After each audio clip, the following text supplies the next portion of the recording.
সামাজিক জীবনে মানুষ প্রায়শই একে অপরের সহযোগিতার উপর নির্ভরশীল। তবে অনেক সময় এমন পরিস্থিতি আসে যখন কেউ কাউকে সাহায্য করতে পারে না। এমন সময় একমাত্র আশ্রয়স্থল আল্লাহ। ইসলামে এমন বিপদের সময়ে সাহায্য প্রার্থনার জন্য একটি বিশেষ নফল নামাজ রয়েছে, যা সালাতুল হাজত নামে পরিচিত। বিস্তারিত নুসরাত আহমেদের ডেস্ক রিপোর্টে। সালাতুল হাজত নামাজের মাধ্যমে মুমিন তার বৈধ প্রয়োজন পূরণের জন্য আল্লাহর নৈকট্য ও সাহায্য প্রার্থনা করে।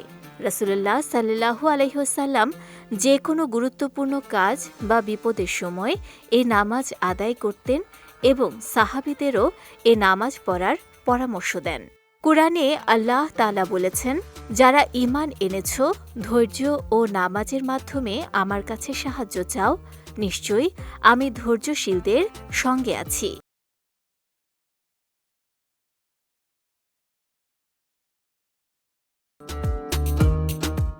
সালাতুল হাজত সাধারণত 2 রাকাতের নফল নামাজ। অজু করে নামাজের নিয়তের পর তাকবীরে তাহরিমা দিয়ে নামাজ শুরু করতে হয়। ফাতিহা ও একটি সূরা পাঠ, রুকু, সিজদা ও তাশাহুদ যথাযথভাবে আদায় করতে হয়। দ্বিতীয় রাকাত একইভাবে সম্পূর্ণ করে সালাম দিয়ে নামাজ শেষ করা হয়।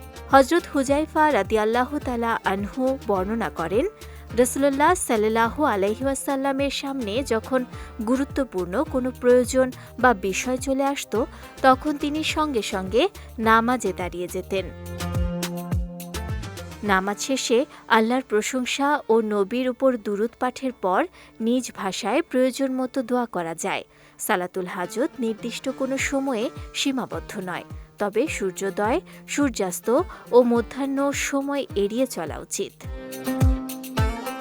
সালাতুল হাজত মুমিনের জন্য আল্লাহর কাছে সাহায্য প্রার্থনার অন্যতম শক্তিশালী মাধ্যম। এটি মনকে শান্তি দেয়, ঈমানকে দৃঢ় করে এবং বিপদের সময় আল্লাহর নৈকট্য অনুভব করায়। প্রতিটি মুসলিমকে উচিত ধৈর্য ধারণ করে, মনোযোগ দিয়ে এবং বৈধ প্রয়োজনে এই নামাজের মাধ্যমে সাহায্য চাওয়া। নুসরাত আহমেদ, বিজয় টিভি নিউজ ডেস্ক।